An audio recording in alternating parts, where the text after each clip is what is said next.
My mother stood in the doorway, arms crossed, face red. "Get that animal out of my house, now."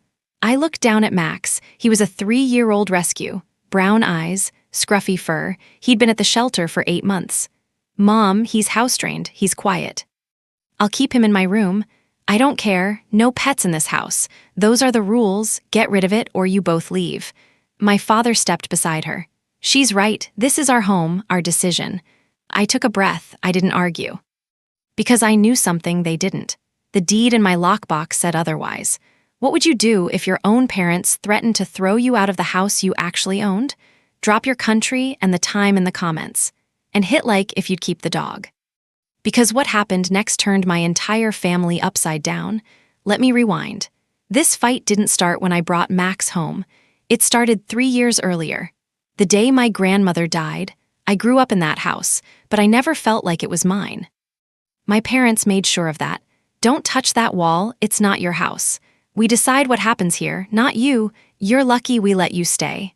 I heard those words 100 times growing up. My grandmother was different. She was warm. She baked cookies every Sunday. She listened. The house was hers first. Built in 1972. She raised my dad there. When she got older, my parents moved in. They said it was to help her, but the energy shifted. They started running things, making rules. My grandmother faded into the background.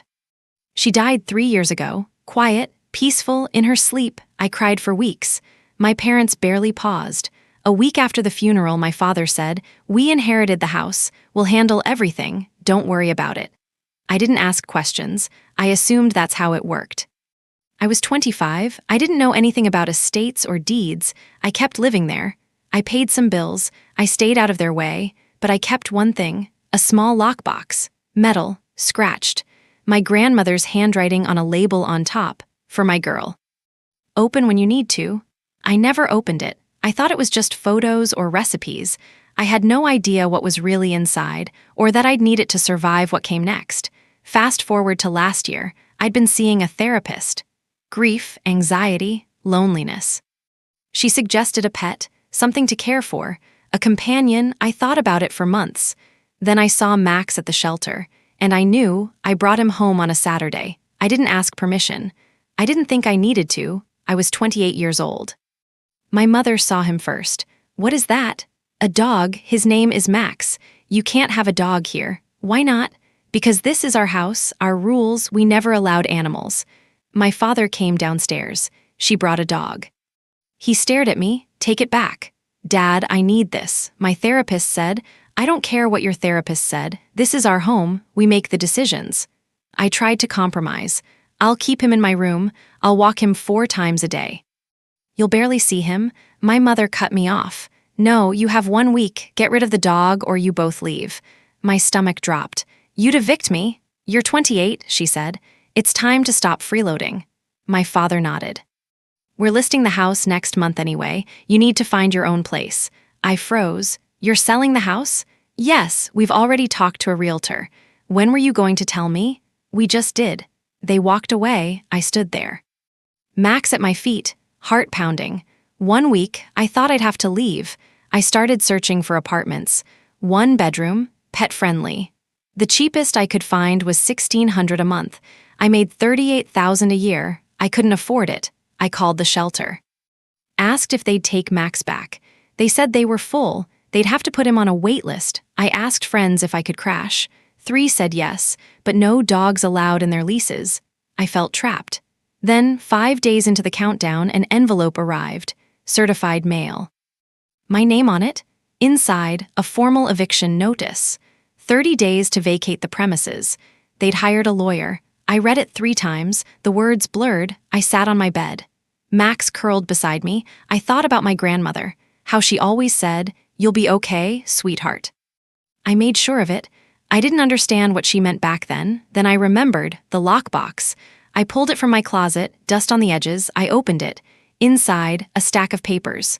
Folded, neat, on top, a sticky note, her handwriting. "This house is yours." I made sure of it. Don't let them tell you otherwise. I unfolded the first document, and everything changed. It was a deed, warranty deed. County recorder's stamp in the corner. Official. Legal. Grantor, my grandmother's full name. Grantee, my full name, recorded 2 years before she died. The house, the one my parents were trying to sell, was mine, not theirs. Mine. I read the legal description 3 times, matched the address exactly. My hands shook. There was more, a letter, handwritten, dated the same week as the deed. My darling girl. Your parents have good hearts, but they need control. I won't let them take this from you. This house is your safety net. I've made it legal. Keep this paperwork safe. If they ever try to push you out, show them, and don't back down. I love you, Grandma. I cried, angry tears, sad tears, confused tears. Why didn't she tell me while she was alive? Why did my parents lie? How long had they known? Then it hit me. They were about to sell my house, without my permission, without my signature. And they were going to keep the money. I grabbed my phone. I took photos of the deed, the letter, everything. Then I walked downstairs. Time to have a very different conversation. I found them in the living room. I put the photocopy of the deed on the coffee table. We need to talk. My mother glanced at it. Her face went white, then red. Where did you get that? Grandma left it for me. My father picked it up, stared, his jaw tightened. This doesn't mean anything. It's a recorded deed. It means I own the house. My mother stood. Your grandmother wasn't in her right mind. She was confused, sick. She wasn't sick when she signed this. It's dated 2 years before she died. She was sharp. We've been paying the taxes, my father said, the insurance. The maintenance, you've contributed nothing. Legally, that gives us rights. Does it? He didn't answer. My mother's voice went cold. You're being ungrateful. We've let you live here rent-free for years. In my own house. This is our home. That piece of paper is a mistake. We'll fix it. I left the room. 2 days later, I came home from work. My key didn't work. They'd changed the locks. I could hear Max barking inside. I knocked. No answer. I called my mother. She picked up. You're trespassing. Leave or we'll call the police. You locked me out of my house. Our house and our lawyer will prove it. She hung up. I stood on the porch, shaking, furious. That's when I knew this wasn't a misunderstanding. This was war. I slept in my car that night. Max beside me in the back seat. The next morning, I called the attorney who handled my grandmother's estate. His name was on one of the papers in the box. He remembered me. I was wondering when you'd reach out. You knew about the deed? Of course. I prepared it. Your grandmother was very clear. She wanted you protected. My parents locked me out. They're claiming I'm trespassing. Silence. They did what? Changed the locks, threatened to call the cops. They can't do that. Let me send you something. 10 minutes later, my phone buzzed. Email, PDF attachment. I opened it. It was the trust document, the full thing. I read the highlighted section 3 times. My grandmother hadn't just deeded me the house. She'd given my parents a life estate. Permission to live there, not own it. And the life estate had a condition. If they attempted to exclude me, evict me, or sell the property without my consent, the life estate was void, terminated. There was more. A clause at the bottom. Grantee shall have the right to keep companion animals on the property. She knew, even then she knew. My grandmother had written Max into the deed 3 years before I met him. I asked the attorney to dig deeper. Why are they so desperate to sell? He made some calls, pulled some records. 2 days later, he sent me a report. My parents had refinanced the house. Twice. First time, 5 years ago, took out $80,000. Second time, 18 months ago, another $60,000. Total borrowed against my house, $140,000. Current mortgage balance, $180,000. Payment status, 60 days delinquent. They were behind, way behind. The bank had already sent a default notice. If they didn't catch up, foreclosure would start in 90 days. They weren't selling the house to downsize. They were selling it to cover their debts. And because the deed was in my name, they needed me gone so the buyer wouldn't ask questions. The eviction wasn't about Max. It was about money, my house, my equity. They were going to sell it, pay off their loans, pocket the rest, and leave me with nothing. I sat in that car with the report on my lap, Max's head on my leg, and I made a decision. No more asking, no more explaining. I was taking my house back, and I knew exactly how to do it. The estate attorney gave me a referral, real estate litigation specialist. I met her the next day, brought everything: deed, trust, mortgage records, photos of the lock change. She listened, took notes, didn't blink. This is straightforward. You own the property. They breach the life estate by locking you out. We file for possession and quiet title. How long? Emergency motion for possession. We can get a hearing in 10 days. Quiet title takes longer, but the possession hearing will settle this. What do I need to do? Sign the retainer. Let me handle the rest. I emptied my savings, $2,000. She agreed to front the filing costs. I signed. She filed the next morning. Motion for preliminary injunction and immediate possession. Quiet title action. Restraining order preventing sale or further encumbrance of the property. My parents were served 3 days later. At the house. My house. The process server sent me a photo. My mother's face when she opened the door and saw the papers. I didn't feel good about it. But I didn't feel bad either. I felt clear. For the first time in my life, I wasn't asking for permission. I was claiming what was mine. The hearing was set for 9 days out. They had no idea what was coming. The hearing was in a small county courtroom.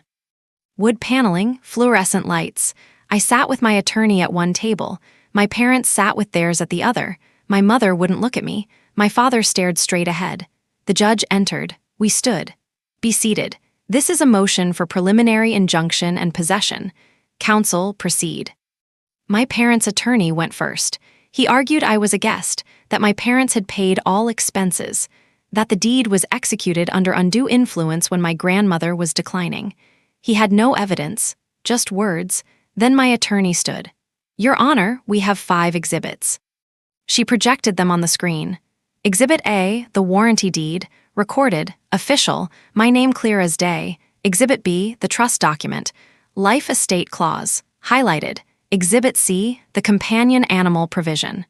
Written 3 years ago. Exhibit D, the refinance records. $140,000 borrowed without my knowledge or consent. Exhibit E, the locksmith invoice, dated 4 days ago. Proof they changed the locks and excluded me. The judge leaned forward. Counsel, did your clients know about the deed? My parents' attorney hesitated. They believed there was an error. That's not what I asked. Did they know the plaintiff held title? Silence. The judge turned to my mother.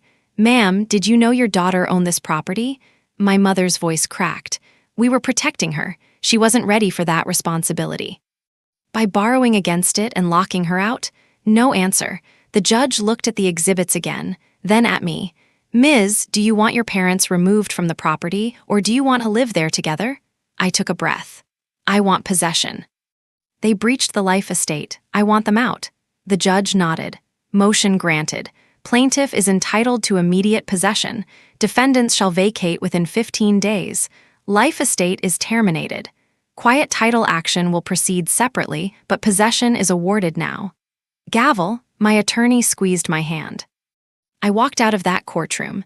Max was waiting in my friend's car outside. It was over. The house was mine.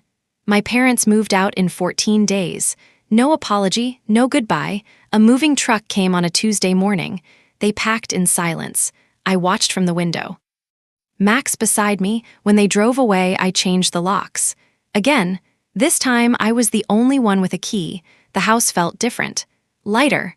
I contacted the mortgage company, explained the situation, provided the court order.